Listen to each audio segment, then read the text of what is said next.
there, everyone. My name's Soulgiver.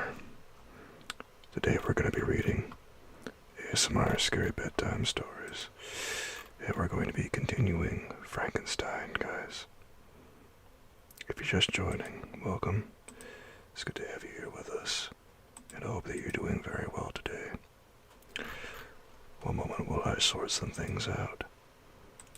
I have to update some tags because we're restreaming over to YouTube.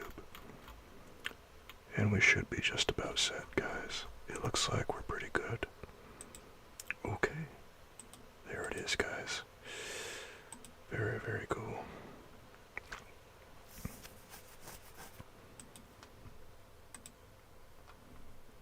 Okay. We're all set. Hello, Christian. How you doing? It's good to see you tonight, Kristen. Hope that you're doing well. Hello, Buff Tempo. How are you? Hope that you're good. Oh, I see you. That's some nice remote work that you got there. Ooh, I like that. It's very cool. Yeah. How are you doing, guys? It's good to see you all here. Today we're going to be reading we're going to continue with chapter 6 of Frankenstein. When we left off last time, that's what we were doing. We were in the middle of Frankenstein. Hey, Kristen. Glad to be back here. And glad to see me back with ASMR and Frankenstein. Well, I'm glad you're here, Kristen. I'm always happy to see you, my friend. Always. Don't ever think that I'm not. Let me get myself a drink of coffee. Hey, RK. How's it going? Glad to see you too. What's going on? Let's get ourselves a drink of coffee. Hopefully the levels are good before we begin, my friends. Hello, fully gained. How are you? I'm glad to see you, my friend. That's some good haggis right there. How's it going? Cheers.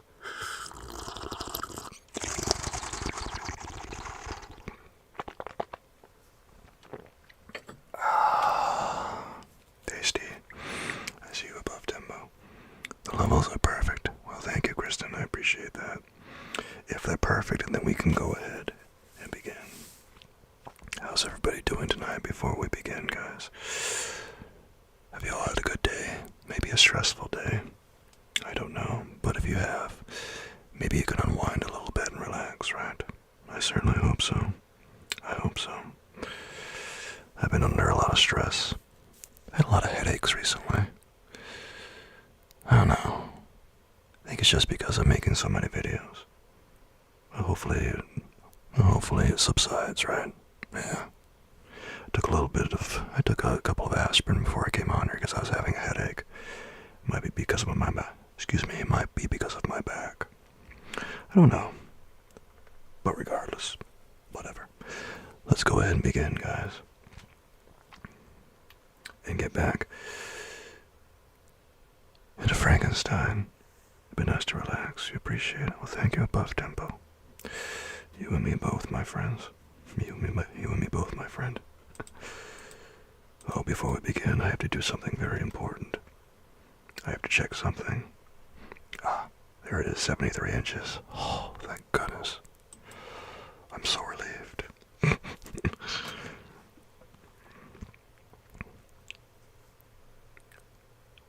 Chapter 6. Some time elapsed before I learned the history of my friends. It was one which could not fail to impress itself deeply on my mind, unfolding as it did a number of circumstances, each interesting and wonderful to one so utterly inexperienced as I was. The name of the old man was de Lacy. He was descended from a good family in France, where he had lived for many years in affluence, respected by his superiors and beloved by his equals. His son was bred in the service of his country, and Agatha had ranked with ladies of the highest distinction. A few months before my arrival, they had lived in a large and luxurious city called Paris, surrounded by friends and possessed of every enjoyment which virtue, refinement of intellect, or taste, accompanied by a moderate fortune, could afford. The father of Safi had been the cause of their ruin.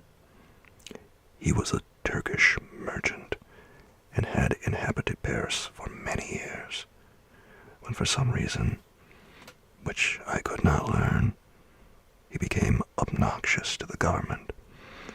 He was seized and cast into prison the very day that Safi arrived from Constantinople to join him. He was tried and condemned to death.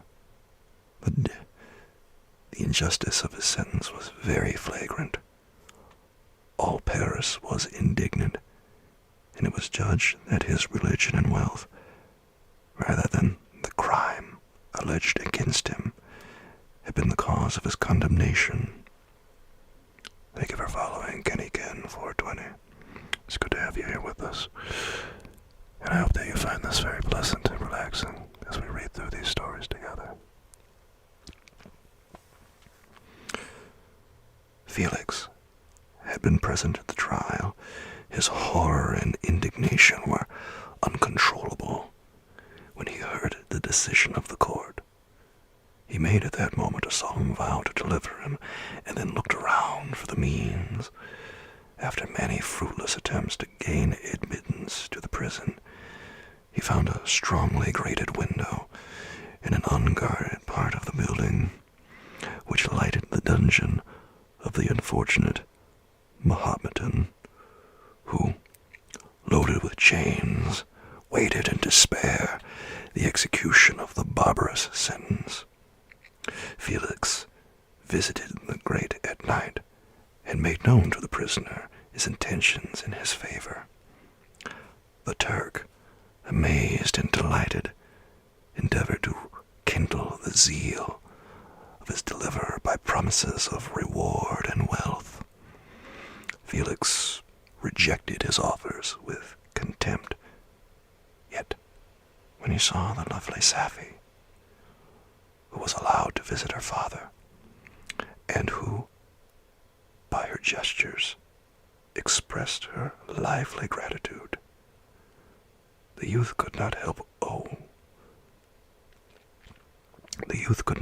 owning to his own mind that the captive possessed a treasure which would fully reward his toil and hazard.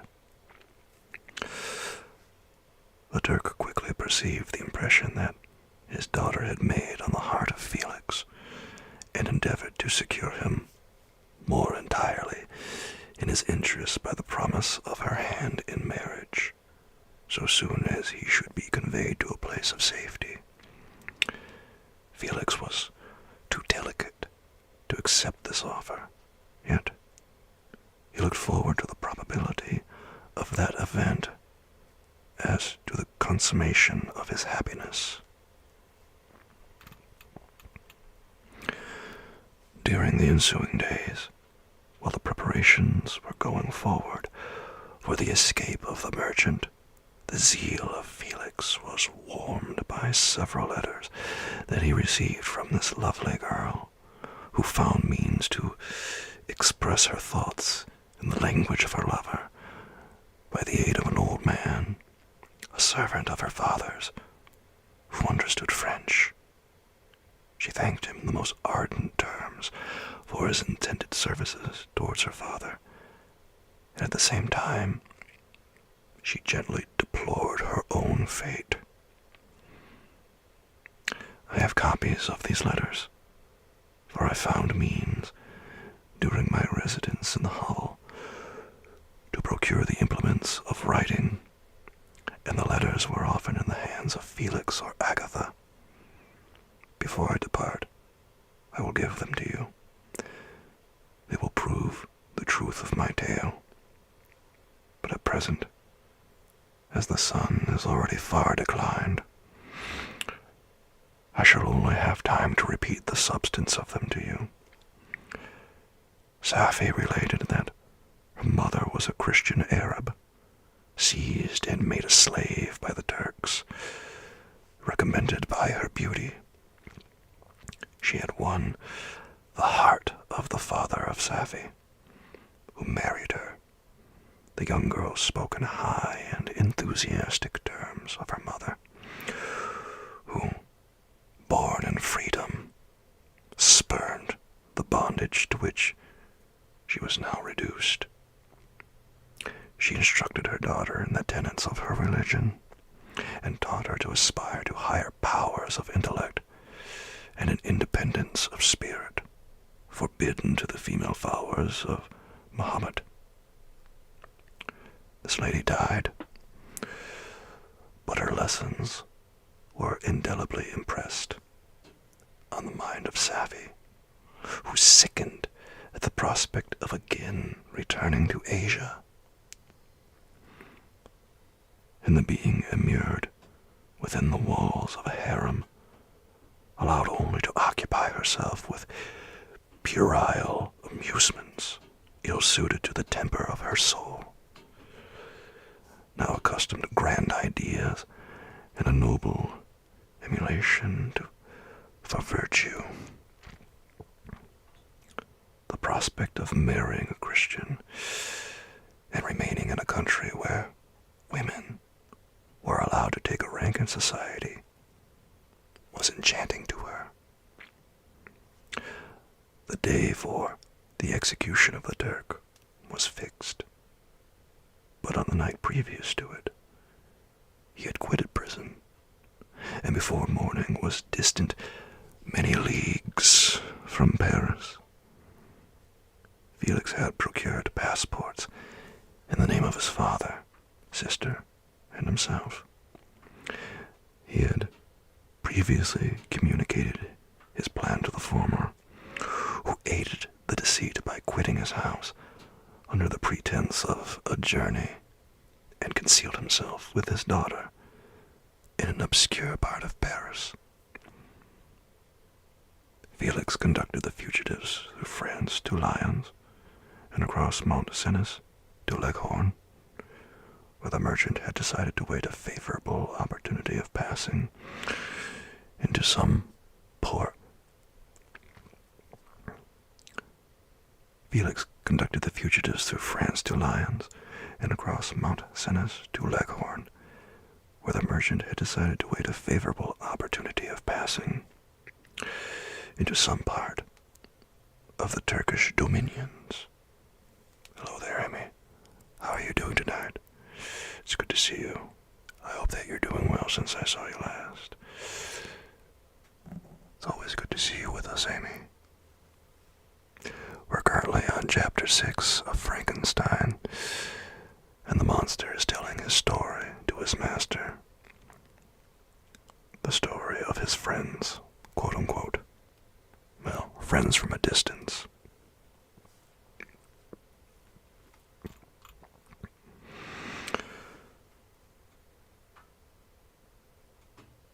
Safi resolved to remain with her father until the moment of his departure, before which time the Turk renewed his promise that she should be united to his deliverer, and Felix remained with them in expectation of that event. And in the meantime, he enjoyed the society of the Arabian, who exhibited towards him the simplest and tenderest affection. They conversed with one another through the means of an interpreter, and sometimes with the interpretation of looks, and Safi sang to him the divine airs of her native country. The Turk allowed this intimacy to take place, and encouraged the hopes of the youthful lovers, while in his heart he had formed far other plans. He loathed the idea that his daughter should be united to a Christian, but he feared the resentment of Felix if he should appear lukewarm, for he knew he was still in the power of his deliverer. If he should choose to betray him to the Italian state which they inhabited, he revolved 1,000 plans by which he should be enabled to prolong the deceit until it might be no longer necessary, and secretly to take his daughter with him when he departed. His plans were greatly facilitated by the news which arrived from Paris. The government of France were greatly enraged at the escape of their victim, and spared no pains to detect and punish his deliverer. The plot of Felix was quickly discovered, and DeLacy and Agatha were thrown into prison. The news reached Felix and roused him from his dream of pleasure. His blind and aged father and his gentle sister lay in a noisome dungeon, while he enjoyed the free air and the society of her whom he loved. This idea was torture to him. He quickly arranged with the Turk that if the latter should find a favorable opportunity for escape before Felix could return to Italy, Safie should remain as a boarder at a convent at Leghorn, and then, quitting the lovely Arabian, he hastened to Paris and delivered himself up to the vengeance of the law, hoping to free DeLacy and Agatha by this proceeding. He did not succeed. They remained confined for 5 months before the trial took place, the result of which deprived them of their fortune and condemned them to a perpetual exile from their native country. They found a miserable asylum in the cottage in Germany, where I discovered them. Felix soon learned that the treacherous Turk, for whom he and his family endured such unheard-of oppression, on discovering that his deliverer was thus reduced to poverty and impotence, became a traitor to good feeling and honor, and had quitted Italy with his daughter, insultingly sending Felix a pittance of money to aid him, as he said, in some plan of future maintenance.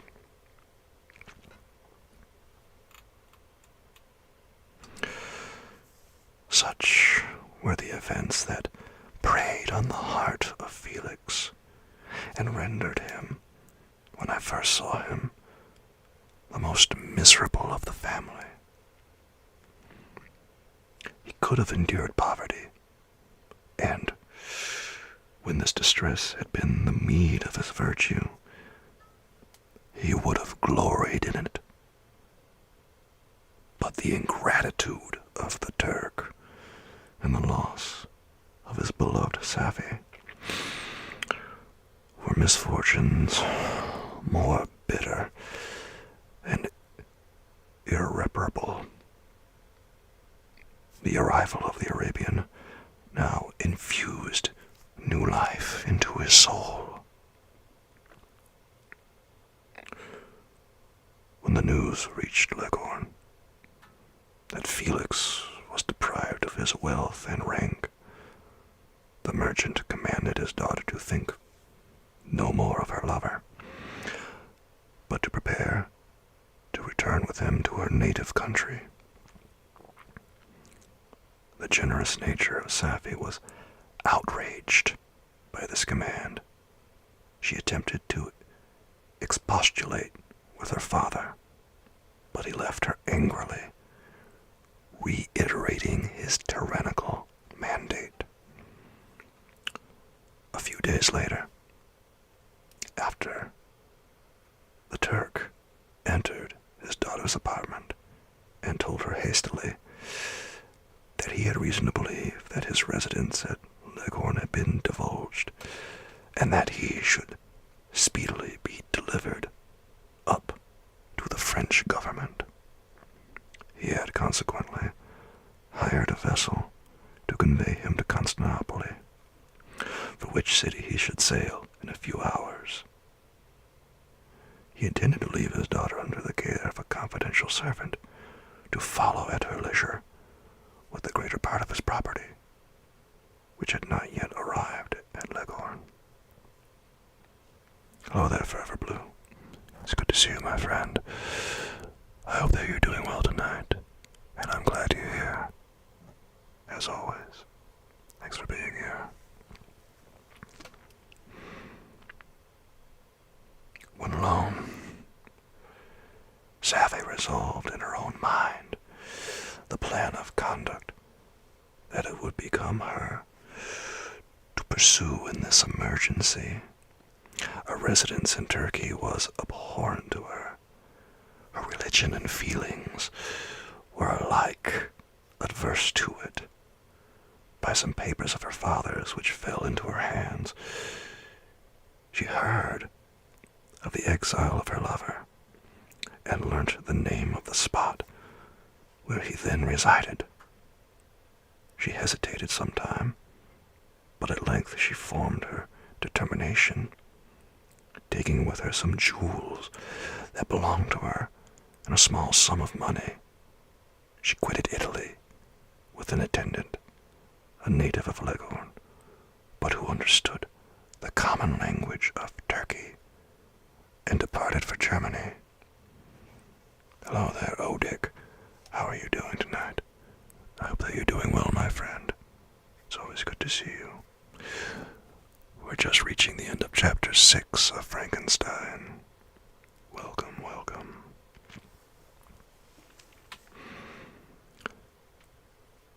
She arrived in safety at a town about 20 leagues from the cottage of De Lacy, when her attendant fell dangerously ill. Savvy nursed her with the most devoted affection. But the poor girl died, and the Arabian was left alone, unacquainted with the language of the country, and utterly ignorant of the customs of the world. She fell, however, into good hands. The Italian had mentioned the name of the spot for which they were bound, and after her death, the woman of the house in which they lived took care that Savvy should arrive in safety at the cottage of her lover. That marks the end of chapter 6, my friends. Let's get ourselves a little sippy sip of coffee before we continue.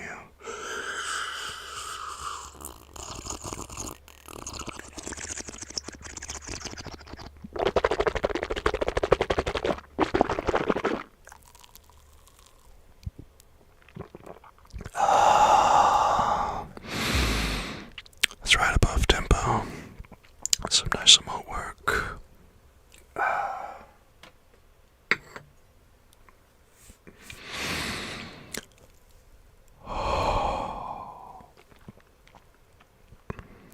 Oh my goodness.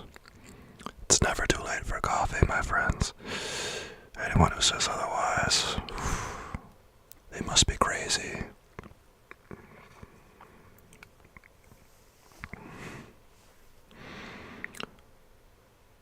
Oh, I know. I still have a lot of Dunkin' coffee that I have to drink. But once it's done, I might change to something else, because Dunkin' coffee, it's a little rough. About the only thing it has going for it is that it's easy to get, and it's not that expensive. Doing good, Odick says, lurking a little bit, reports and paperwork. Well, there's nothing wrong with a little lurking. Lurkers, the backbone of Twitch, my friends. I don't know if you knew that, but you do now. Well, I hope those reports are going nice and easy for you. Or if they're not, I hope this all makes it easier. Judging by the face Oh, I don't know. It might be a little rough.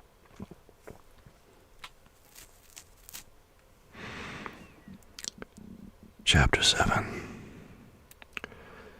Such was the history of my beloved cottage. Such was the history of my beloved cottagers.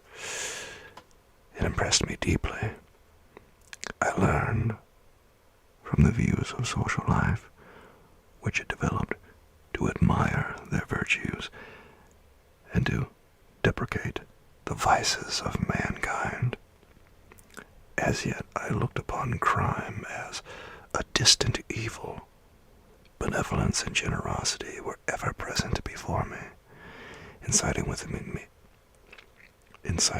me a desire to become an actor in the busy scene where so many admirable qualities were called forth and displayed.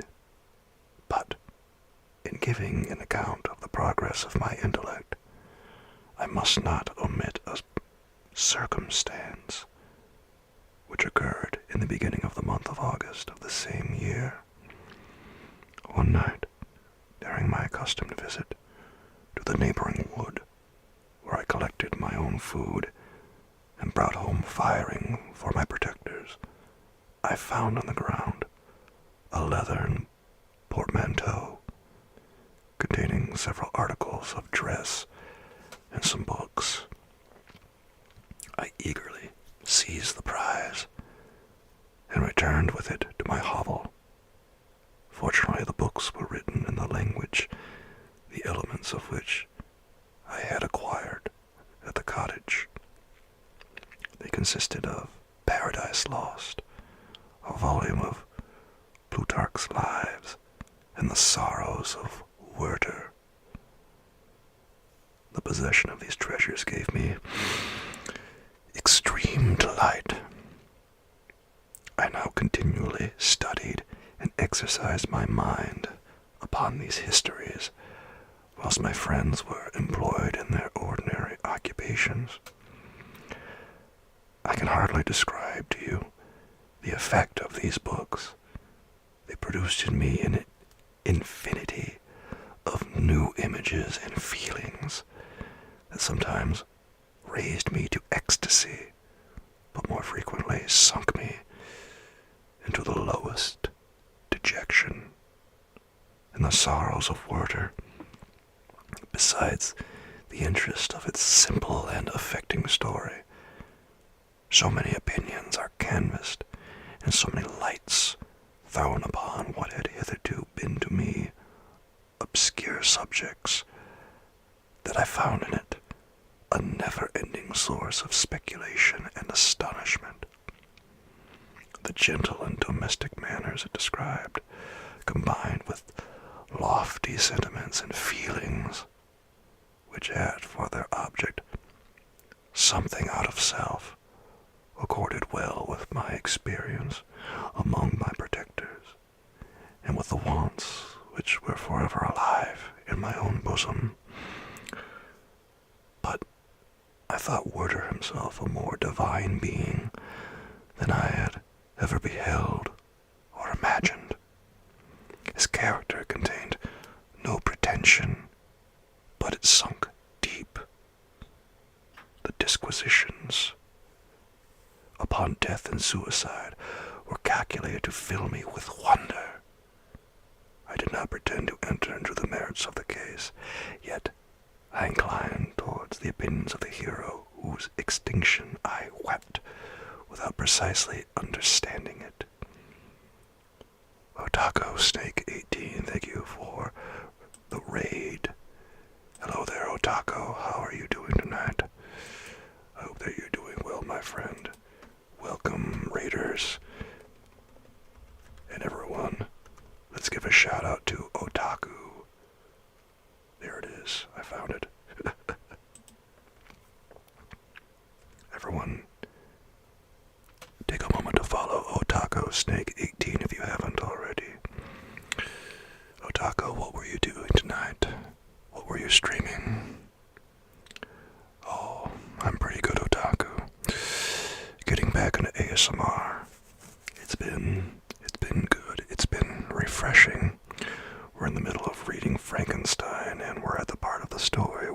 Frankenstein has been telling his story.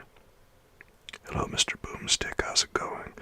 Frankenstein's monster has been telling his story to his master, and he's nearing the end of his tale, I believe, before the action starts to ramp up again.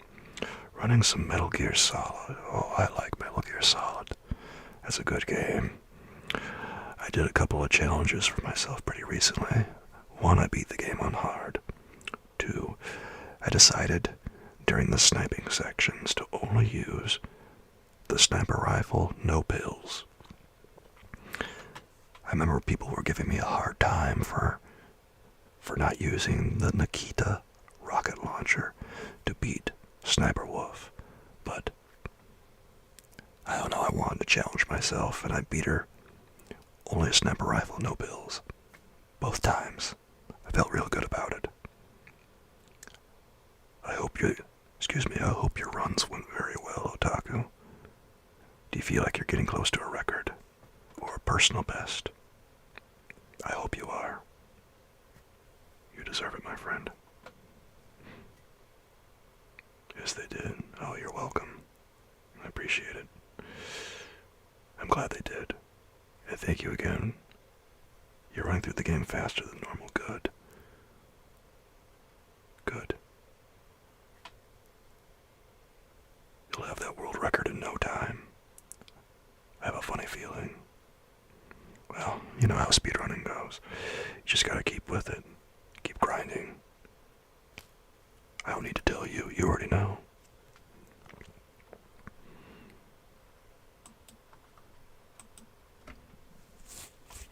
Thank you again for the raid, Otaku. And welcome in, raiders. I hope that you all find this very pleasant and relaxing, my friends.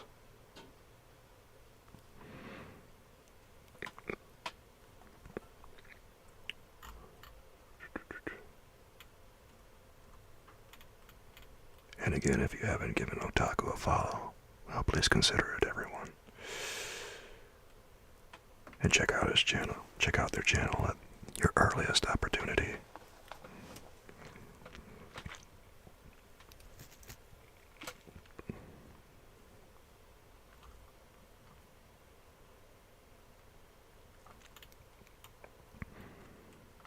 As I read, however, I applied much personally to my own feelings and condition. I found myself similar, yet at the same time strangely unlike the beings concerning whom I read, and to whose conversation I was a listener. I sympathized with and partly understood them, but I was unformed in mind. I was dependent on none, and related to none. The path of my departure was free, and there was none to lament my annihilation. My person was hideous, and my stature gigantic. What did this mean? Who was I? What was I? Whence did I come? What was my destination? These questions continually recurred, but I was unable to solve them. The volume of Plutarch's Lives which I possessed contained the histories of the first founders of the ancient republics. This book had a far different effect upon me from the sorrows of Werther. I learned from Werther's imaginations despondency and gloom, but Plutarch taught me high thoughts. He elevated me above the wretched sphere of my own reflections to admire and love the heroes of past ages.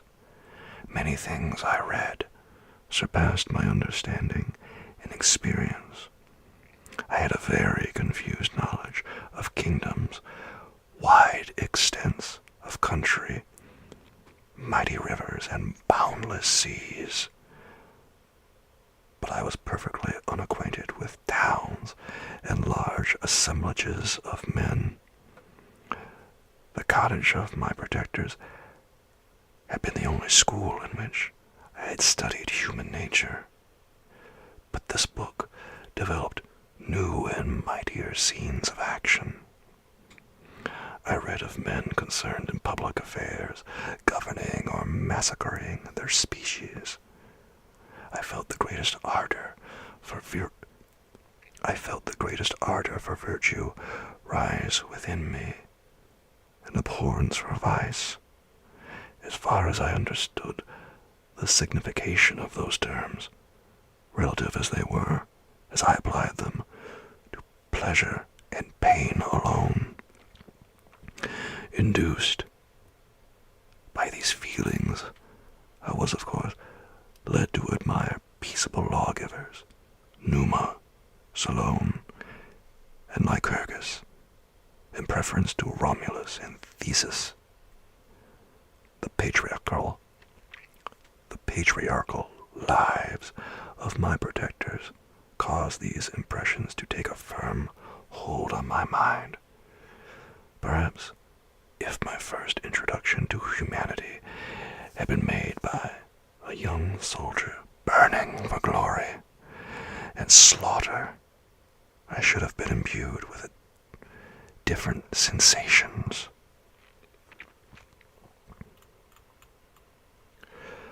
But Paradise Lost excited different and far deeper emotions. I read it, as I had read the other volumes which had fallen into my hands, as a true history.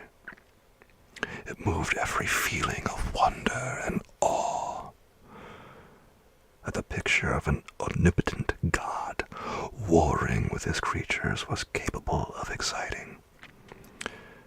I often referred the several situations as their similarity struck me like my own. Like Adam, I was created apparently, united by no link to any other being in existence. But his state was far different from mine in every other respect. He had come forth from the hands of God, a perfect creature, happy and prosperous, guarded by the especial care of his Creator. He was allowed to converse with and acquire knowledge from beings of a superior nature. But I was wretched, helpless, and alone.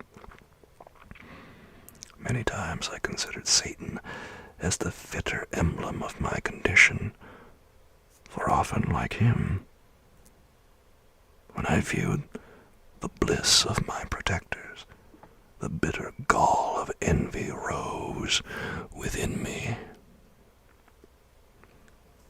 Another circumstance strengthened and confirmed these feelings. Soon after my arrival in the hovel, I discovered some papers in the pocket of the dress which I had taken from your laboratory. At first I had neglected them, but now that I was able to decipher the characters in which they were written, I began to study them with diligence. It was your journal of the 4-month that preceded my creation. You minutely described in these papers every step you took in the progress of your work.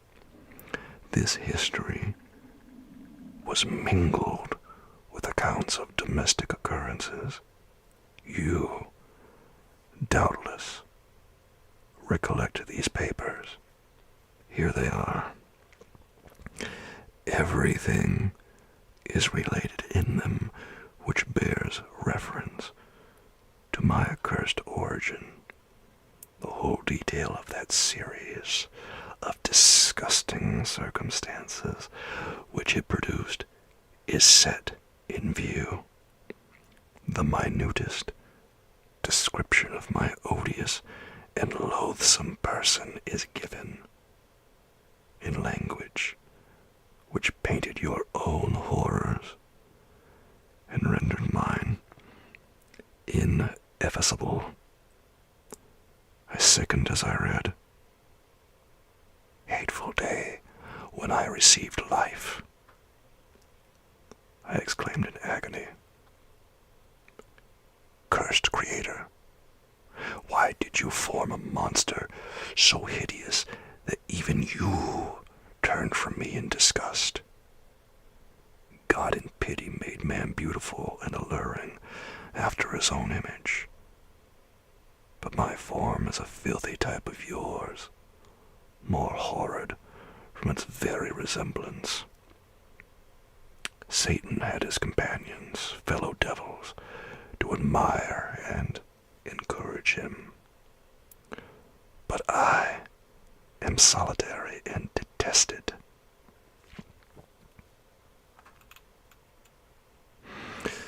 These were the reflections of my hours of despondency and solitude. But when I contemplated the virtues of the cottagers, their amiable and benevolent dispositions, I persuaded myself that when they should become acquainted with my admiration of their virtues, they would compassionate me and overlook my personal deformity. Could they turn from their door one, however monstrous, who solicited their compassion and friendship? I resolved at least not to despair, but in every way to fit myself for an interview with them which would decide my fate. I postponed this attempt for some months longer, for the importance attached to its success inspired me with a dread lest I should fail. Besides, I found that my understanding improved so much with every day's experience that I was unwilling to commence this undertaking until a few more months should have added to my wisdom. Several changes in the meantime took place in the cottage. The presence of Safie diffused happiness among its inhabitants, and I also found that a greater degree of plenty reigned there. Felix and Agatha spent more time in amusement and conversation, and were assisted in their labors by servants. They did not appear rich, but they were contented and happy. Their feelings were serene and peaceful, while mine became every day more tumultuous. Increase of knowledge only discovered to me more clearly what a wretched outcast I was. I cherished hope. It is true. But it vanished when I beheld my person reflected in water, or my shadow in the moonshine, even as that frail image, an inconstant shade. I endeavored to crush these fears and to fortify myself for the trial which in a few months I resolved to undergo. And sometimes I allowed my thoughts, unchecked by reason, to ramble in the fields of paradise, and dared to fancy amiable and lovely creatures sympathizing with my feelings and cheering my gloom. Their angelic countenances breathed smiles of consolation. But it was all a dream. No Eve soothed my sorrows or shared my thoughts. I was alone. I remembered Adam's supplication to his Creator. But where was mine? He had abandoned me, and in the bitterness of my heart, I cursed him. Autumn passed thus. I saw, with surprise and grief, the leaves decay and fall, and nature again assumed the barren and bleak appearance it had worn when I first beheld the woods and the lovely moon. Yet I did not heed the bleakness of the weather. I was better fitted by my conformation for the endurance of cold than heat. But my chief delights were the sight of the flowers, the birds, and all the gay apparel of summer. When those deserted me, I turned with more attention towards the cottagers. Their happiness was not decreased by the absence of summer. They loved and sympathized with one another, and their joys, depending on each other, were not interrupted by the casualties that took place around them. The more I saw of them, the greater became my desire to claim their protection and kindness. My heart yearned to be known and loved by these amiable creatures. To see their sweet looks turned towards me with affection was the utmost limit of my ambition. I dared not think that they would turn them from me with disdain and horror. The poor that stopped at the door were never driven away. I asked, "Is it true? For greater treasures than a little food or rest?" I required kindness and sympathy, but I did not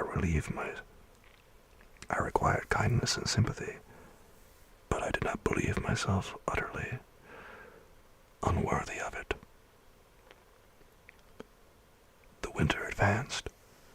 An entire revolution of the seasons had taken place since I awoke into life.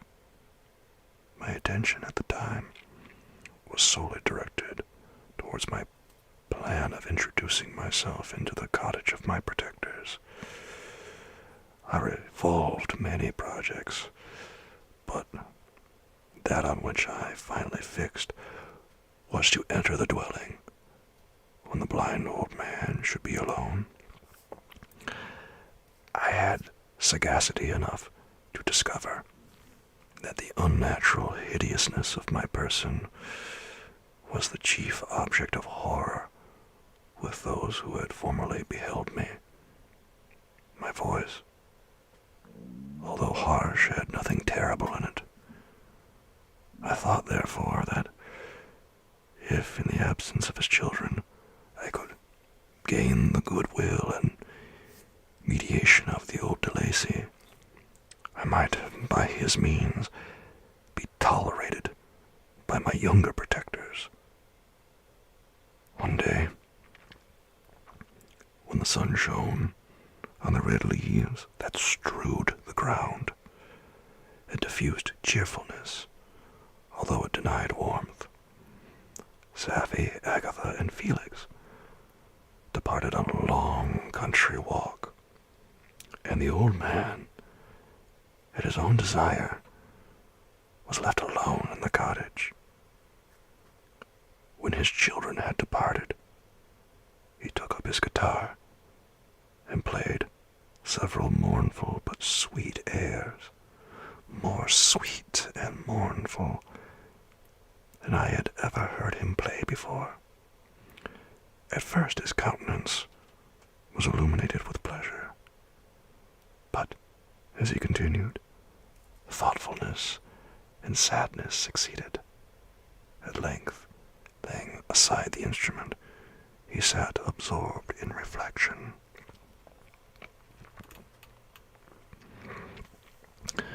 My heart beat quick.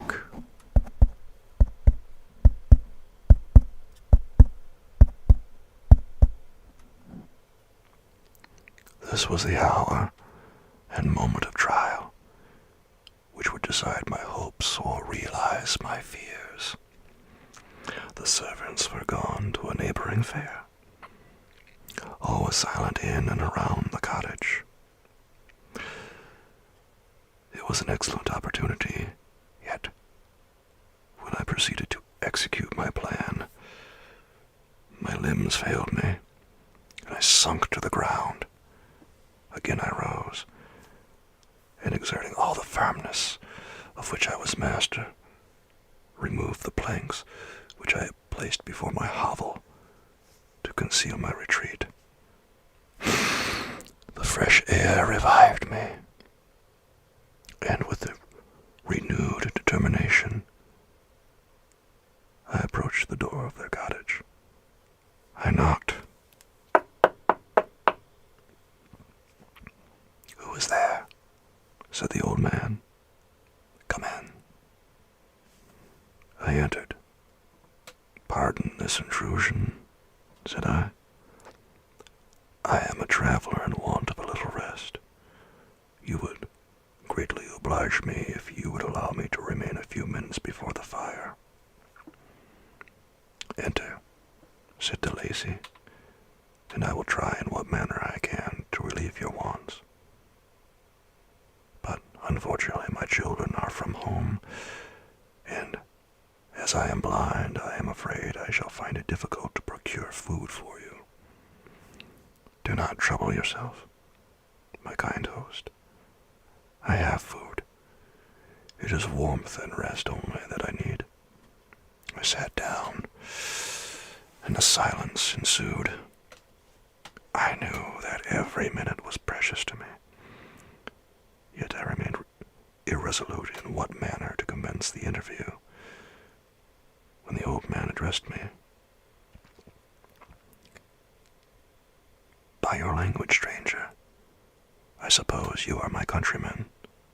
Are you French?" "No, but I was educated by a French family, and understand that language only. I am now going to claim the protection of some friends whom I sincerely love, and of whose favor I have some hopes." "Are these Germans?" "No, they are French. But let us change the subject. I am an unfortunate and deserted creature. I look around, and I have no relation or friend upon earth. These amiable people to whom I go have never seen me, and know little of me. I am full of fears, for if I fail there, I am an outcast in the world forever. Do not despair. To be friendless is indeed to be unfortunate. But the hearts of men, when unprejudiced by any obvious self-interest, are full of brotherly love and charity. Rely therefore on your hopes, and if these friends are good and amiable, do not despair."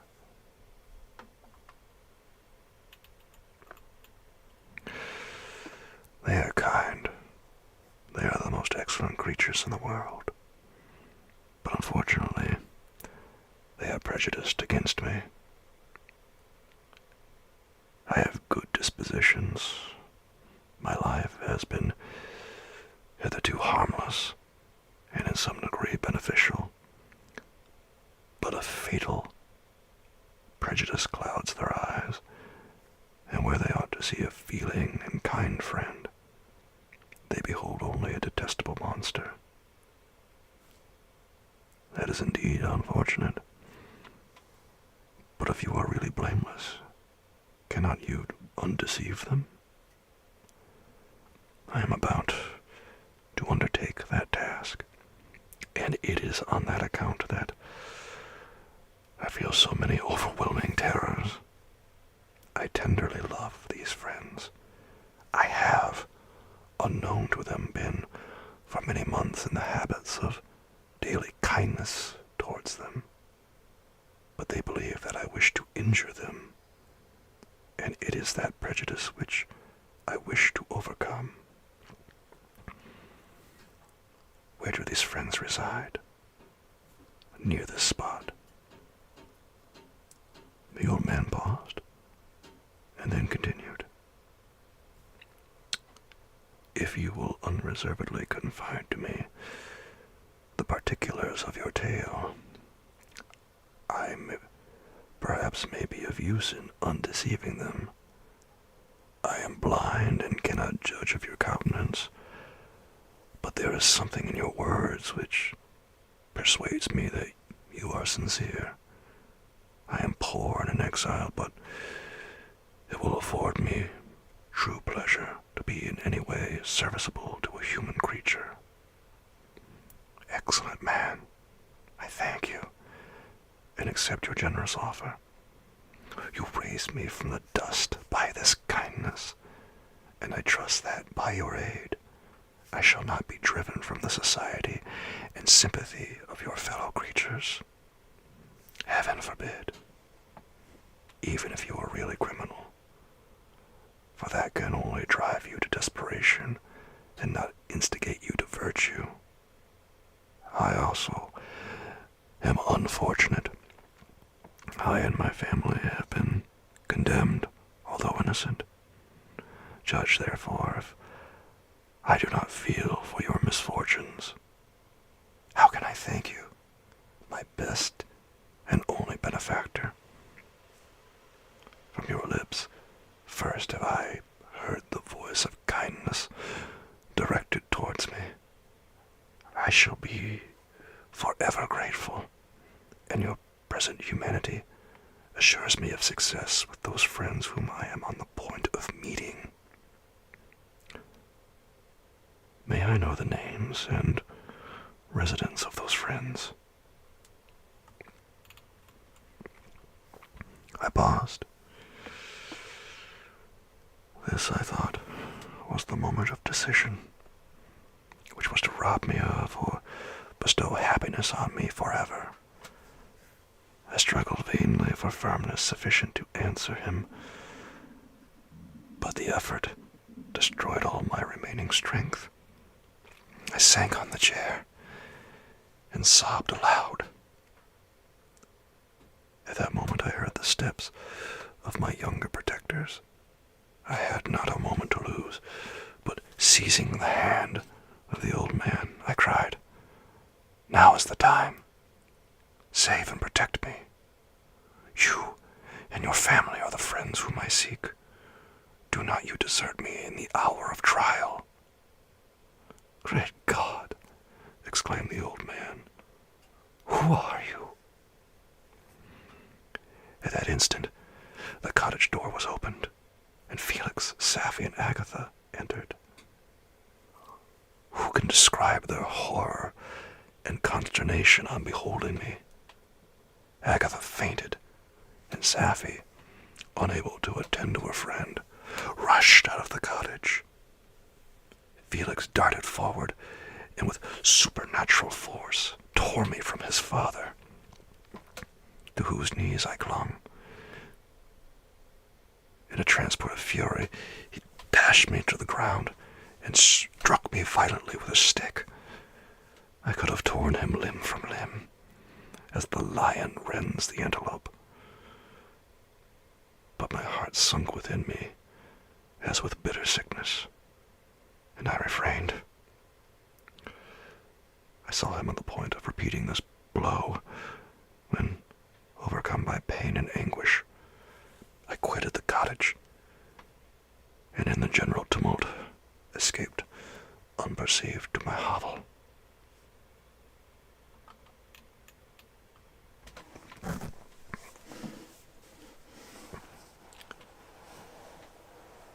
And that marks the end of Chapter 7, Soulmates.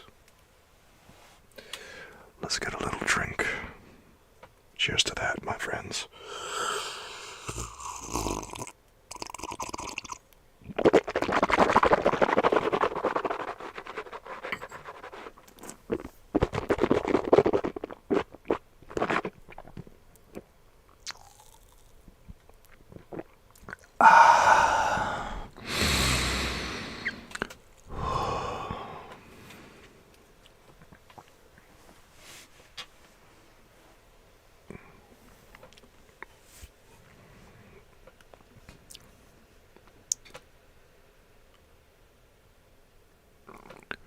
Chapter 7. Chapter 8.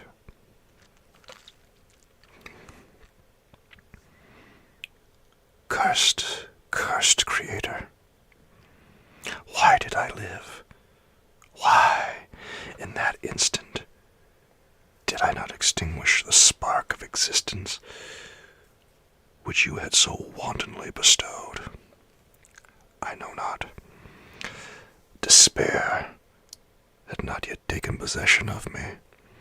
My feelings were those of rage and revenge. I could with pleasure have destroyed the cottage and its inhabitants, and have glutted myself with their shrieks and misery. I see you above tempo. That's some nice emote work. Cheers to that, my friend. One more. Why not? Amy, thanks for those 50 bits, by the way. Yeah. Ooh.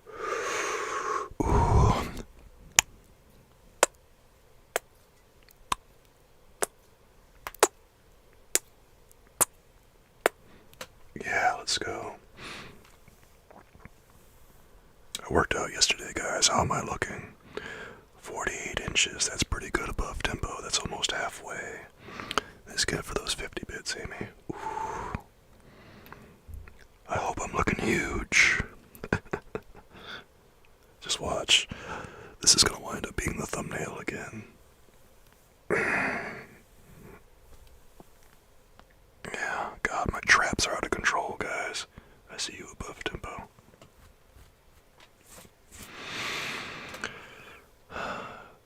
Thank you so much, Amy.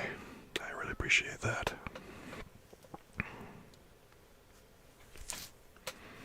One, two, three, four, five. Man,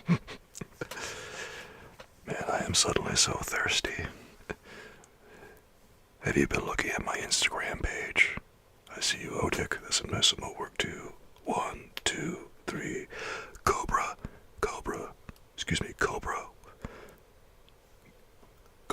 Gun show. Whoosh. There. That was dumb. I apologize. I see you, Odic. That's really nice. That's a nice combination. I like that. Sulky hero. Wait, he gets poked in the belly while he's flexing.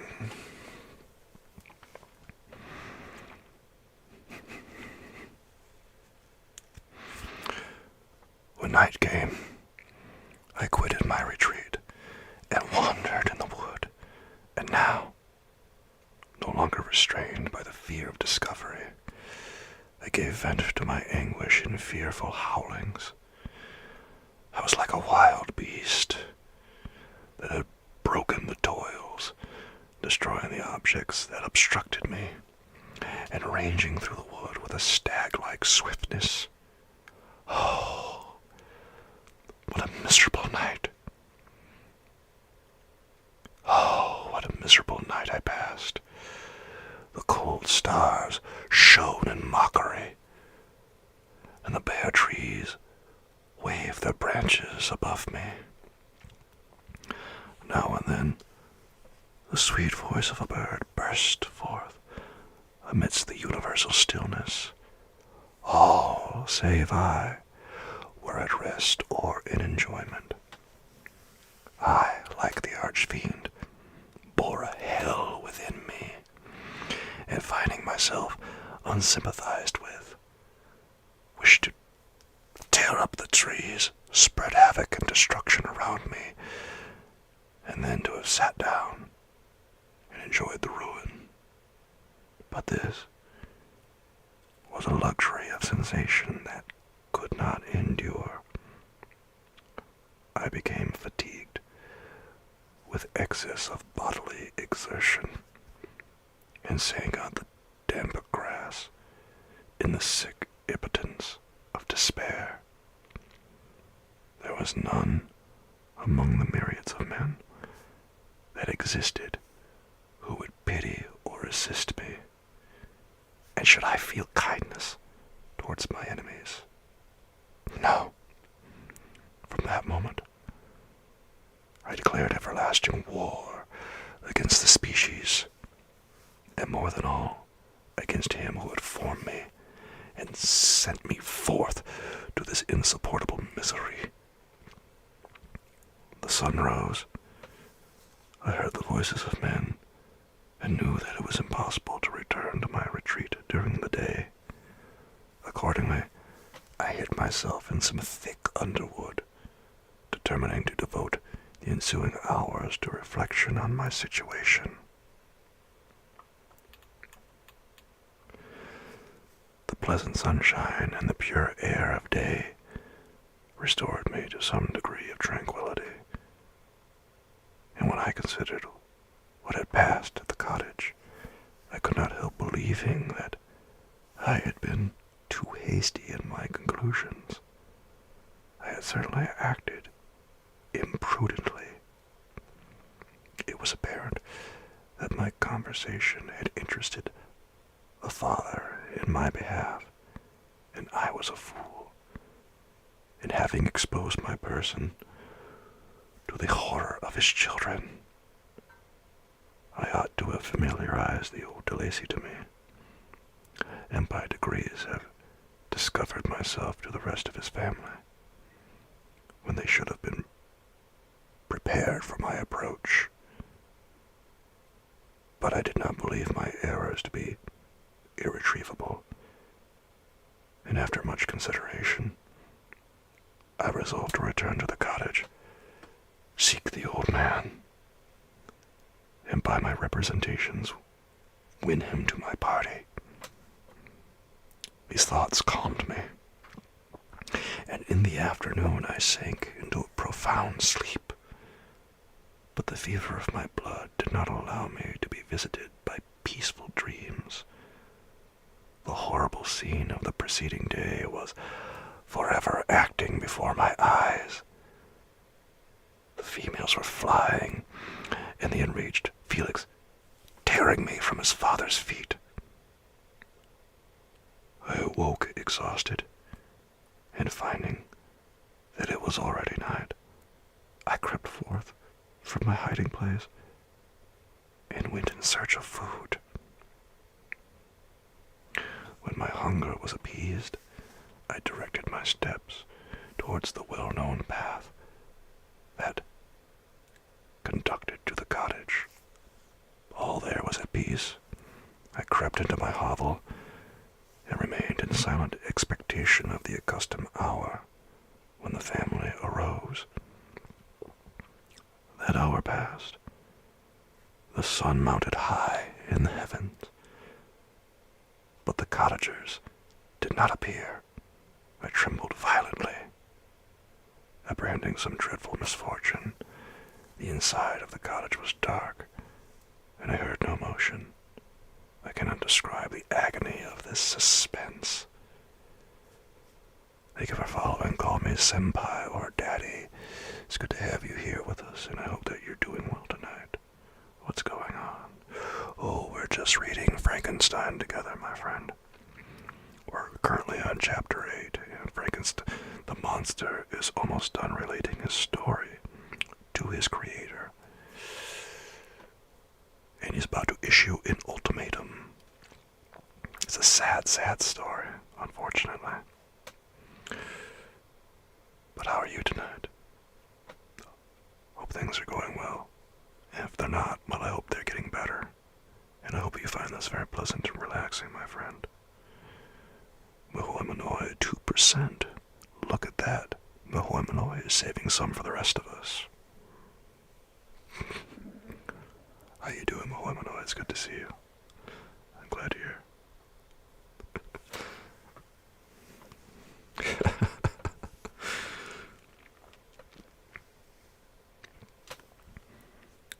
Presently, 2 countrymen passed by, but, pausing near the cottage, they entered into conversation using violent gesticulations. But I did not understand what they said, as they spoke the language of the country, which differed from that of my protectors. Soon after, however, Felix approached with another man. I was surprised, as I knew that he had not quitted the cottage that morning, and waited anxiously to discover from his discourse the meaning of these unusual appearances. "Do you consider," said his companion to him, "that you will be obliged to pay 3 months' rent and to lose the produce of your garden? I do not wish to take any unfair advantage, and I beg, therefore, that you will take some days to consider of your determination." "It is utterly useless," replied Felix. "We can never again inhabit your cottage. The life of my father is in the greatest danger, owing to the dreadful circumstance that I have related. My wife and my sister will never recover their horror. I entreat you not to reason with me any more. Take possession of your tenement, and let me fly from this place." Felix trembled violently as he said this. He and his companion entered the cottage, in which they remained for a few minutes, and then departed. I never saw any of the family of de Lacy more. I continued for the remainder of the day in my hovel, in a state of utter and stupid despair. My protectors had departed, and had broken the only link that held me to the world. For the first time, the feelings of revenge and hatred filled my bosom, and I did not strive to control them, but allowing myself to be borne away by the stream, I bent my mind towards injury and death. When I thought of my friends, of the mild voice of de Lacy, the gentle eyes of Agatha, and the exquisite beauty of the Arabian, these thoughts vanished, and a gush of tears somewhat soothed me. But again, when I reflected that they had spurned and deserted, anger returned, a rage of anger, and unable to injure anything human, I turned my fury towards inanimate objects. As night advanced, I placed a variety of combustibles around the cottage, and after having destroyed every vestige of cultivation in the garden, I waited with forced impatience until the moon had sunk to commence my operations. Just relaxing. Well, I'm doing pretty okay, Moe Manoy. I wanted to come on and do this because, well, I enjoy doing it. And also we gotta have more stuff for YouTube. It's a good way to produce content very, very quickly, we'll put it that way. I'm glad you love it. Yeah, I enjoy it. And it makes people feel good, so why not, right? Why wouldn't I want to do it?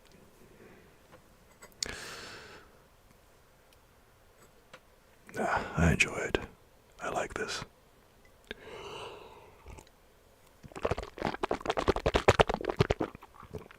Well, I hope it makes people feel good. I'm trying to decide what the next story we're gonna do is after Frankenstein. We got a while still. But I don't know what we're gonna do yet. I don't know, maybe we'll do maybe we'll do an H.P. Lovecraft story, or maybe we'll do Dracula or something. I don't know. The Root Sandstorm. Never heard of that one. What's that?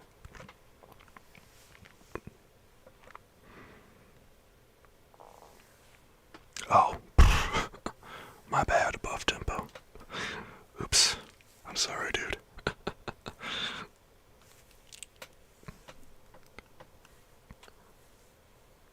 like the Freebird of EDM songs. Oh, okay. That's my bad. I'm a jabroni. Here, let me type it real quick just to make sure. Soul Caver jabroni.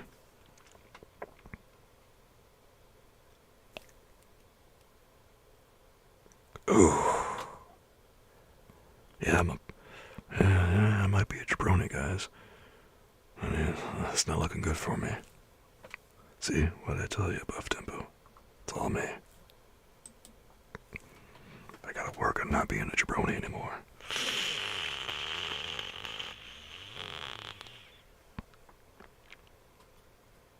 As the night advanced, a fierce wind arose from the woods.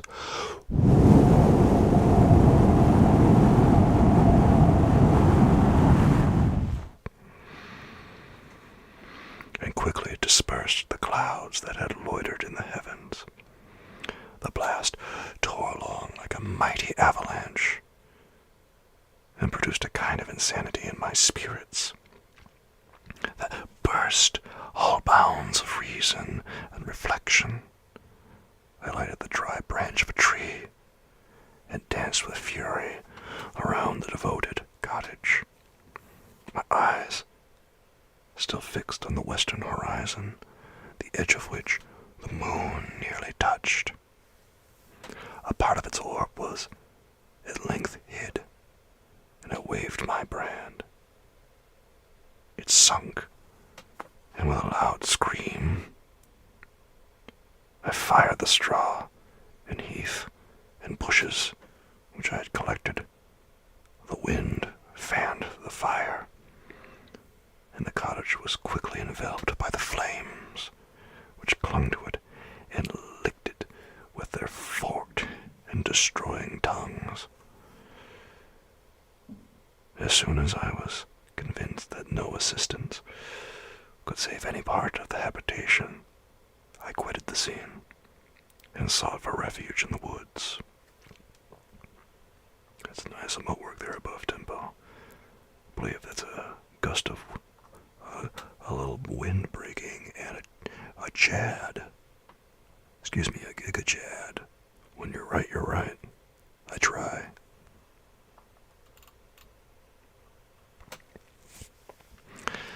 And now,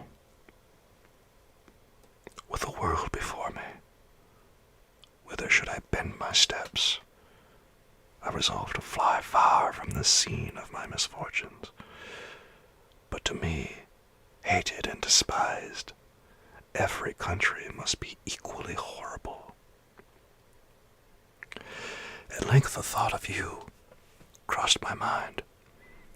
I learned from your papers that you were my father, my creator, and to whom could I apply with more fitness than to him who had given me life? Among the lessons that Felix had bestowed upon Safie, geography had not been omitted. I had learned from these the relative situations of the different countries of the earth. You had mentioned Geneva as the name of your native town, and towards this place I resolved to proceed. But how was I to direct myself? I knew that I must travel in a southwesterly direction to reach my destination, but the sun was my only guide. I did not know the names of the towns that I was to pass through, nor could I ask information from a single human being. But I did not despair. From you only could I hope for succor, although toward you I felt no sentiment but that of hatred.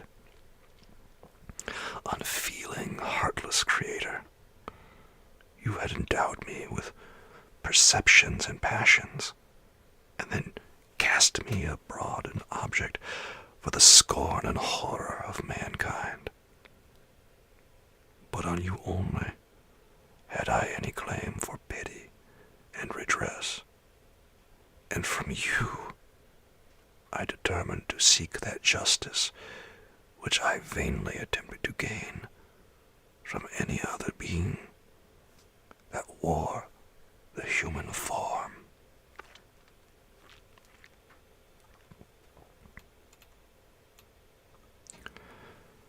My travels were long,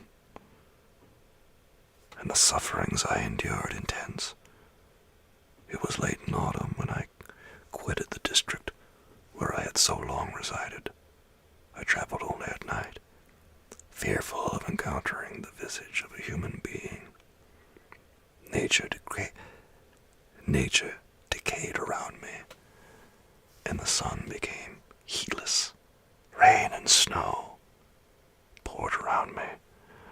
Mighty rivers were frozen. The surface of the earth was hard and chill and bare, and I found no shelter. Oh, earth! How often did I imprecate curses on the cause of my being? The mildness of my nature had fled, and all within me was turned to gall and bitterness. The nearer I approached to your habitation,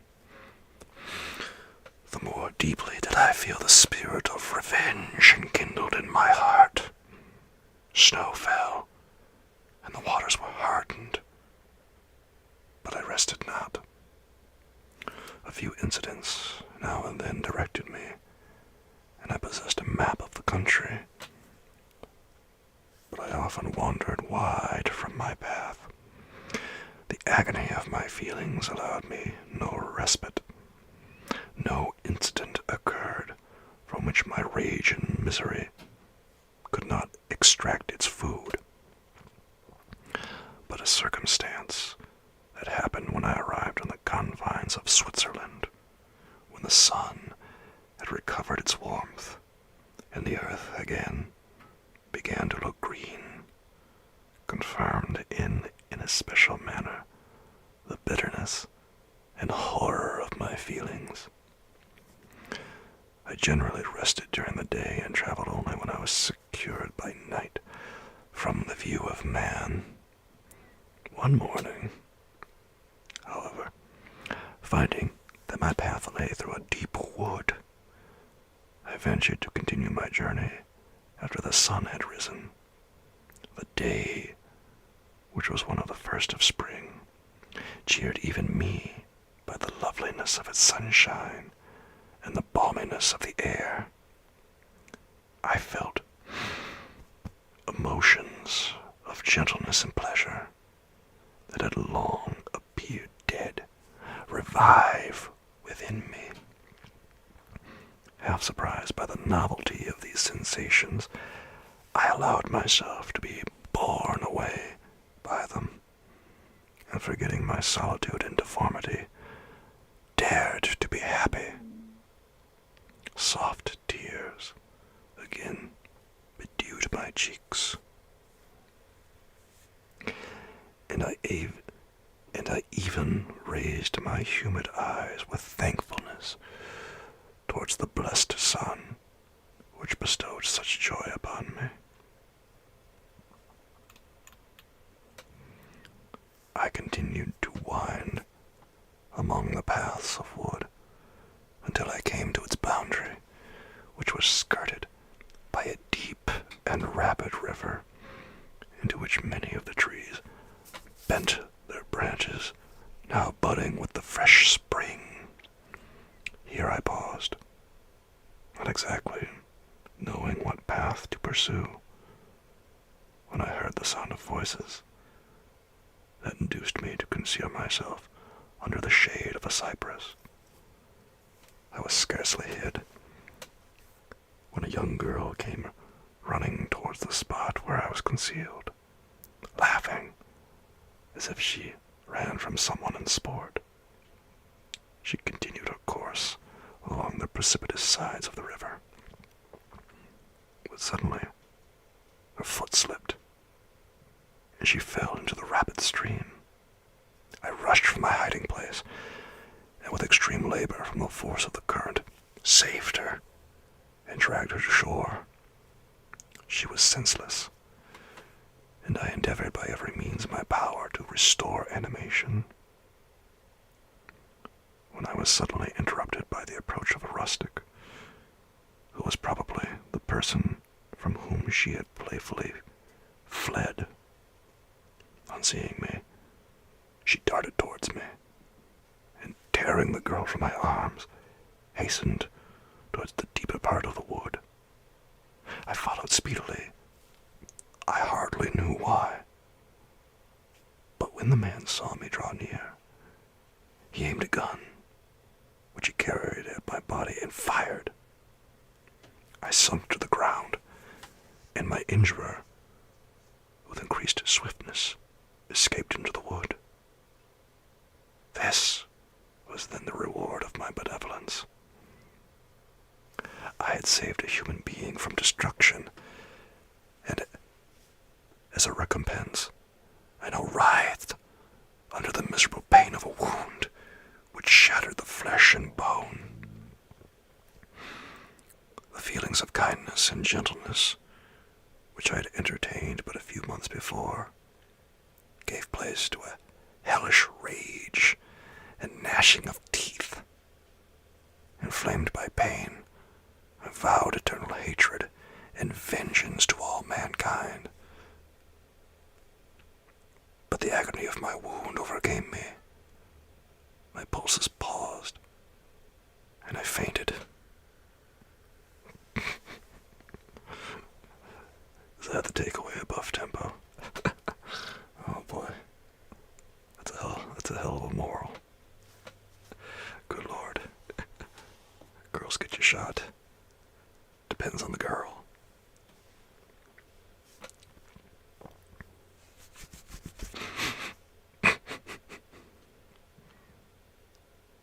For some weeks, I led a miserable life in the woods, endeavoring to cure the wound which I had received.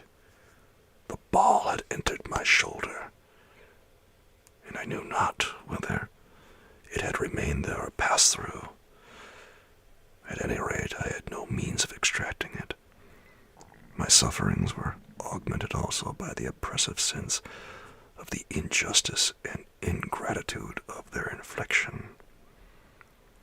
My daily vows rose for revenge, a deep and deadly revenge, such as would alone compensate for the outrages and anguish I had endured. After some weeks, my wound healed, and I continued my journey. The labors I endured were no longer to be alleviated by the bright sun or gentle breezes of spring.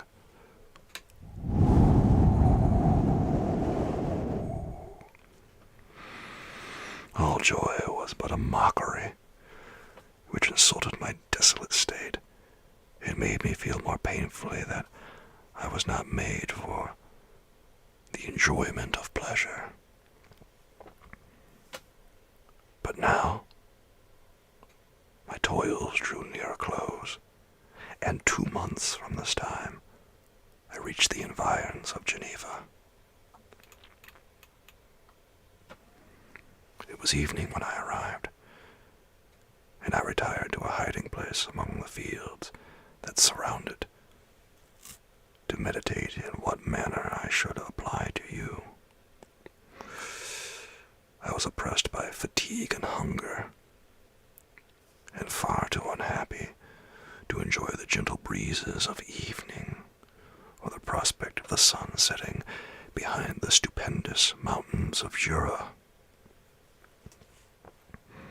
At this time, a slight sleep relieved me from the pain of reflection, which was disturbed by the approach of a beautiful child, who came running into the recess I had chosen with all the sportiveness of infancy.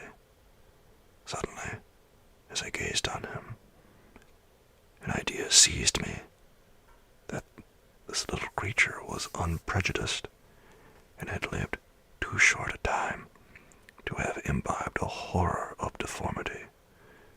If, therefore, I could seize him and educate him as my companion and friend. I should not be so desolate in this peopled earth. Urged by this impulse, I seized the boy as he passed and drew him towards me. As soon as he beheld my form, he placed his hands before his eyes and uttered a shrill. As soon as he beheld my form, he placed his hands before his eyes and uttered a shrill scream. I drew his hand forcibly from his face and said, "Child, what is the meaning of this? I do not intend to hurt you. Listen to me." He struggled violently. "Let me go," he cried. "Monster, ugly wretch. You wish to eat me and tear me to pieces. You are an ogre. Let me go, or I will tell my papa." "Boy, you will never see your father again. You must come with me." "Hideous monster, let me go. My papa is a syndic. He is Monsieur Frankenstein. He would punish you. You dare not keep me." "Frankenstein. You belong then to my enemy, to him towards whom I have sworn eternal revenge. You shall be my first victim." The child still struggled, and loaded me with epithets which carried despair to my heart. I grasped his throat to silence him, and in a moment he lay dead at my feet. I gazed on my victim, and my heart swelled with exultation and hellish triumph. Clapping my hands, I exclaimed, "I too can create desolation. My enemy is not impregnable. His death will carry despair to him, and 1,000 other miseries shall torment and destroy him."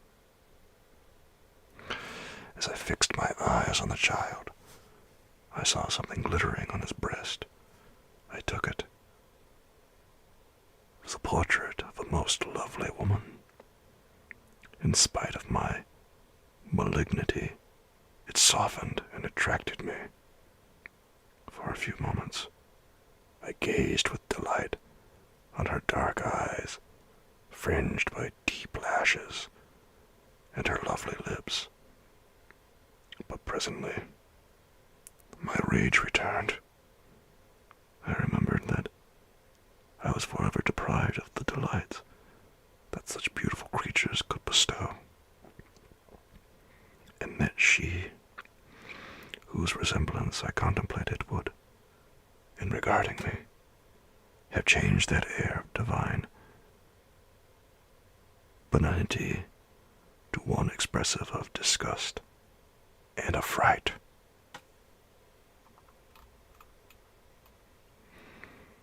Can you wonder that such thoughts transported me with rage? I only wonder that, at that moment, instead of venting my sensations in exclamations and agony, I did not rush among mankind and perish in the attempt to destroy them. While I was overcome by these feelings, I left the spot where I committed the murder and was seeking a more secluded hiding place when I perceived a woman passing near me. She was young, not indeed so beautiful as her whose portrait I held, but of an agreeable aspect, and blooming in the loveliness of youth and health. Here, I thought, is one of those whose smiles are bestowed on all but me. She shall not escape. Thanks to the lessons of Felix and the sanguinary laws of man, I have learned how to work mischief. I approached her unperceived and placed the portrait securely in one of the folds of her dress. For some days I haunted the spot where these scenes had taken place, sometimes wishing to see you, sometimes resolved to quit the world and its miseries forever. At length I wandered towards these mountains, and have ranged through their immense recesses, consumed by a burning passion which you alone can gratify. We may not part until you have promised to comply with my requisition. I am alone and miserable. Man will not associate with me, but one as deformed and horrible as myself would not deny herself to me. My companion must be of the same species and have the same defects. This being you must create.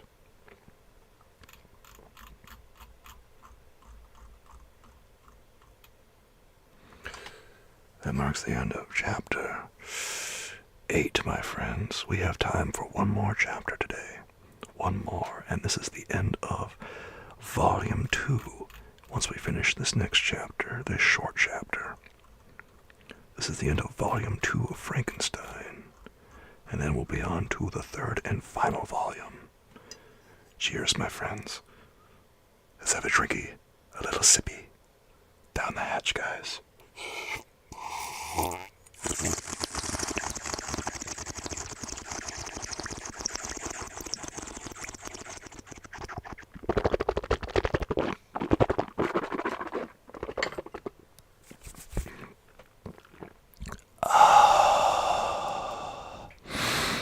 Oh, that's nice. I see you above tempo. That's a good coffee keeper. Yeah, we'll call that one coffee keeper. I like that.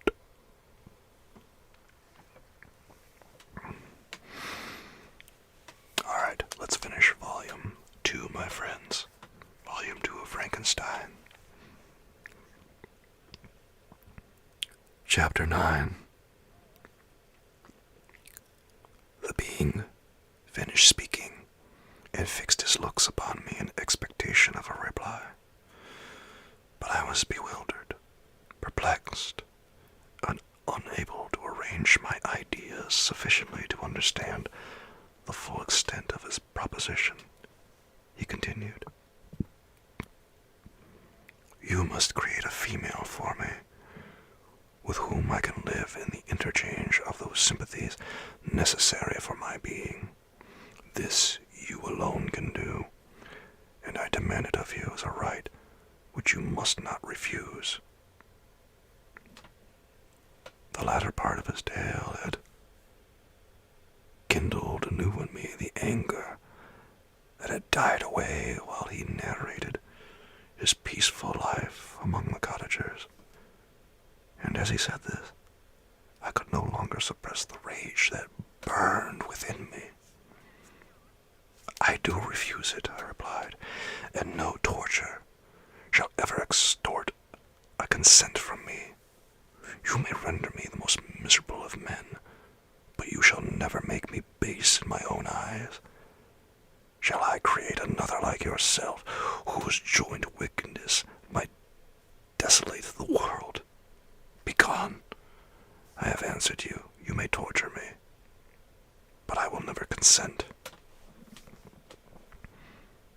"You are in the wrong," replied the fiend, "and instead of threatening, I am content to reason with you. I am malicious because I am miserable. Am I not shunned and hated by all mankind? You, my creator, would tear me to pieces and triumph. Remember that, and tell me why I should pity man more than he pities me. You would not call it murder, for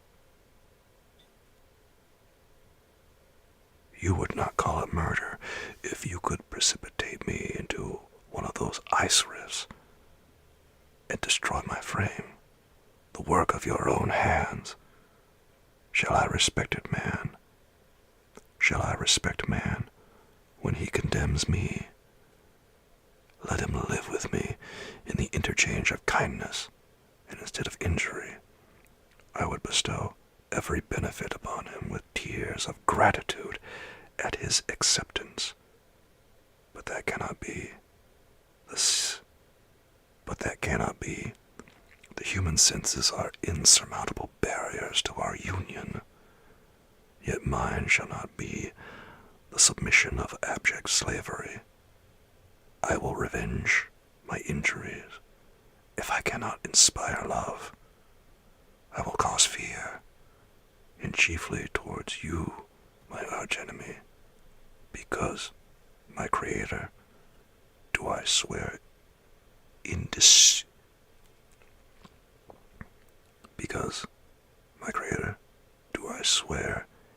inextinguishable hatred. Have a care. I will work at your destruction, nor finish until I desolate your heart, so that you curse the hour of your birth. Fall asleep to Kiva, wake up to my loud neighbors, rinse and repeat. I'm so sorry, Christian. You should knock on their door and tell them to shut up. Either that or pound on the wall and tell them to shut up. One or the other is a good choice, I think. What do I know?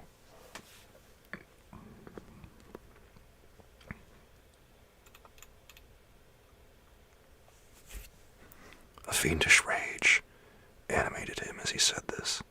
His face was wrinkled into contortions too horrible for human eyes to behold. But presently he calmed himself and proceeded. I intended to reason. This passion is detrimental to me, for you do not reflect that you are the cause of its excess. If any being felt emotions of benevolence towards me, I should return them 100 and 100-fold. For that one creature's sake, I would make peace with the whole kind. But I now indulge of dreams of bliss that cannot be realized. What I ask of you is reasonable and moderate. I demand a creature of another sex, but as hideous as myself. The gratification is small, but it is all that I can receive, and it shall content me. It is true we shall be monsters, cut off from all the world, but on that account, we shall be more attached to one another.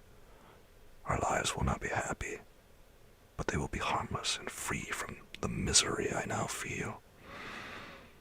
Oh, my Creator, make me happy.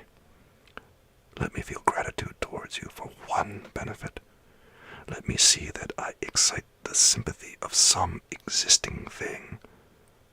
Do not deny me my request. Thank you for the follow, Mrs. Lovecraft.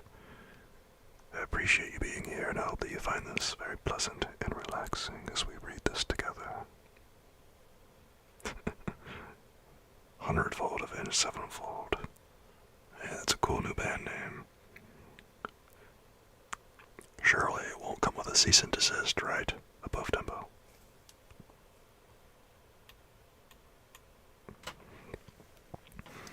I was moved. I shuddered when I thought of the possible consequences of my consent, but I felt there was some justice in his argument.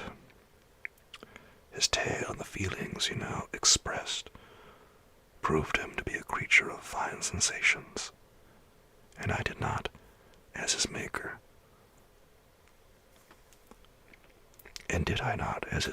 owe him all the portion of happiness that it was in my power to bestow.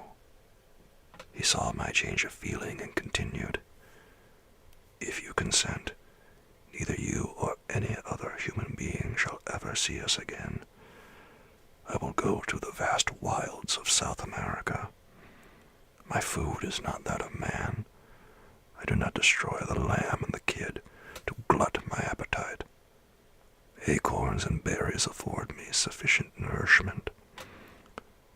My companion will be of the same nature as myself, and will be content with the same fare. We shall make our bed of dried leaves. The sun will shine on us as on man, and will ripen our food. The picture I present to you is peaceful and human, and you must feel that you could deny it only in the oneness of power and cruelty. Pitiless as you have been towards me, I now see compassion in your eyes. Let me seize this favorable moment and persuade you to promise what I so ardently desire. You propose, replied I, to fly from the habitations of man, to dwell in those wilds where the beasts of the field will be your only companions. How can you, who long for the love and sympathy of man, persevere in this exile? You will return and again seek their kindness, and you will meet with their detestation. Your evil passions will be renewed, and you will then have a companion to aid you in the task of destruction. This may not be. Cease to argue the point, for I cannot consent. How inconstant are your feelings! But a moment ago you were moved by my representations, and why do you again harden yourself to my complaints? I swear to you, by the earth which I inhabit, and by you that made me, that with the companion you bestow, I will quit the neighborhood of man and dwell, as it may chance, in the most savage of places. My evil passions will have fled, for I shall meet with sympathy. My life will flow quietly away, and in my dying moments, I shall not curse my Maker. His words had a strange effect upon me. I compassionated him and sometimes felt a wish to console him. But when I looked upon him, when I saw the filthy mass that moved and talked, my heart sickened, and my feelings were altered to those of horror and hatred. I tried to stifle these sensations. I thought that, as I could not sympathize with him, I had no right to withhold from him the small portion of happiness which was yet in my power to bestow.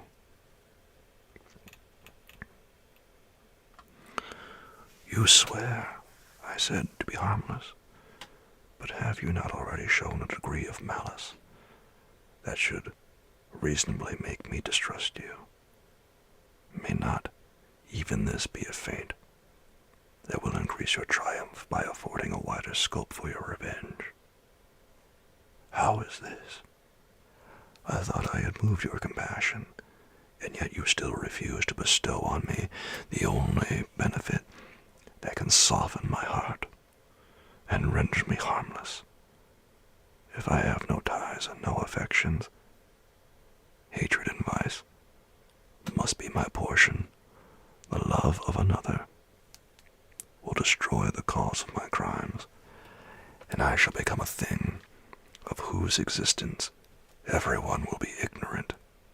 My vices are the children of a forced solitude that I abhor, and my virtues will necessarily arise when I live in communion with an equal. I shall feel the affections of a sensitive being and become linked to the chain of existence and events from which I am now excluded. I paused some time to reflect on all he had related and the various arguments which he had employed. I thought of the promise of virtues which he had displayed on the opening of his existence, and the subsequent blight all kindly feeling by the loathing and scorn which his protectors had manifested towards him. His power and threats were not omitted in my calculations. A creature who could exist in the ice caves of the glaciers and hide himself from pursuit among the ridges of inaccessible precipices was a being possessing faculties it would be vain to cope with. After a long pause of reflection, I concluded that the justice due both to him and my fellow creatures demanded of me that I should comply with his request. Turning to him, therefore, I said, "I consent to your demand, on your solemn oath, to quit Europe forever, and every other place in the neighborhood of man, as soon as I shall deliver into your hands a female who will accompany you in your exile." "I swear," he cried, "by the sun and by the blue sky of heaven, that if you grant my prayer, while they exist, you shall never behold me again. Depart to your home, and commence your labors.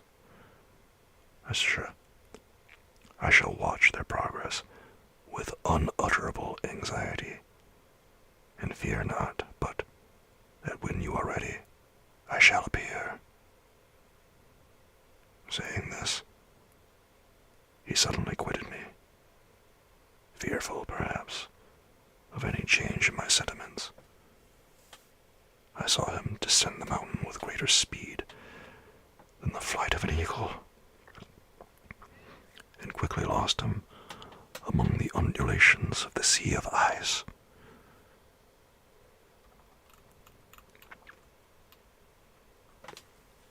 His tail had occupied the whole day, and the sun was upon the verge of the horizon when he departed. I knew that I ought to hasten my descent towards the valley, as I should soon be encompassed in darkness, but my heart was heavy, and my steps slow. The labor of winding among the little paths of the mountains, and fixing my feet firmly as I advanced, perplexed me, occupied as I was by the emotions which the occurrences of the day had produced. Night was far advanced. When I came to the halfway resting place and seated myself beside the fountain, the stars shone at intervals as the clouds passed from over them. The dark pines rose before me, and every here and there a broken tree lay on the ground. It was a scene of wonderful solemnity, and stirred strange thoughts within me. I wept bitterly, and clasping my hands in agony, I exclaimed, "O stars and clouds and winds, ye are all about to mock me. If ye really pity me, crush sensation and memory. Let me become as naught. But if not, depart. Depart and leave me in darkness." These were wild and miserable thoughts, but I cannot describe to you how the eternal twinkling of the stars weighed upon me, and how I listened to every blast of wind as if it were a dull, ugly sirocco on its way to consume me. Morning dawned before I arrived at the village of Chamonix, but my presence, so haggard and strange, hardly calmed the fears of my family, who had waited the whole night in anxious expectation of my return. I see you above, Tempo. That's some nice emote work.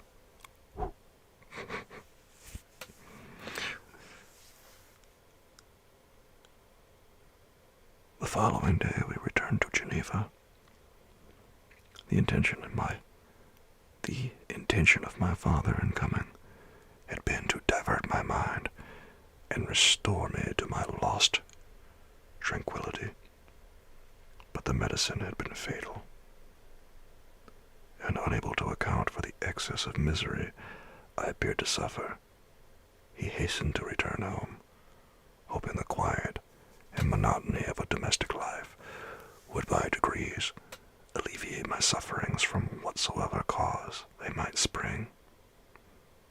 For myself, I was passive in all their arrangements, and the gentle affection of my beloved Elizabeth was inadequate to draw me from the depth of my despair. The promise I had made to the demon weighed on my mind like Dante's iron cowl on the heads of the hellish hypocrites. All pleasures of earth and sky passed before me like a dream, and that thought only had to me the reality of life. Can you wonder that sometimes a kind of insanity possessed me, or that I saw continually about me a multitude of filthy animals inflicting on me incessant torture that often extorted screams and bitter groans?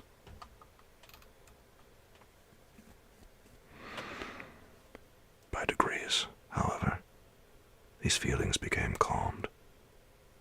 I entered again into the everyday scene of life, if not with interest, at least with some degree of tranquility. And that, my friends, marks the end of Volume 2 of Frankenstein. Cheers, everybody.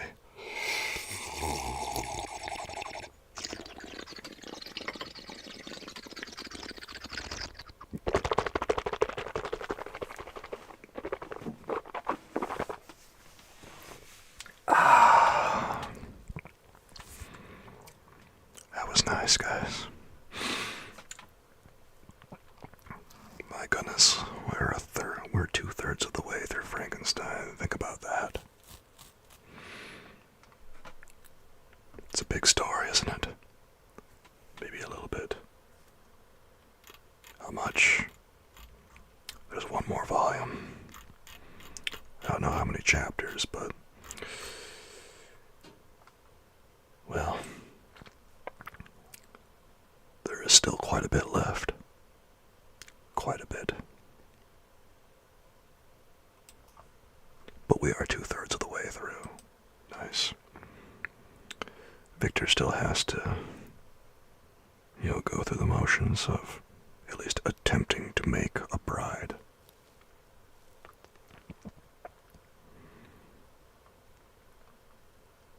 Alright, let me check something here, guys.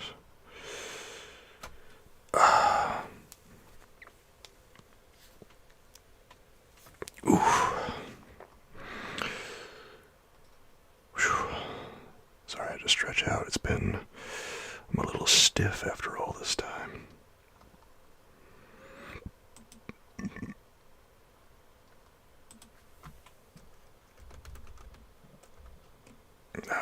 There we go.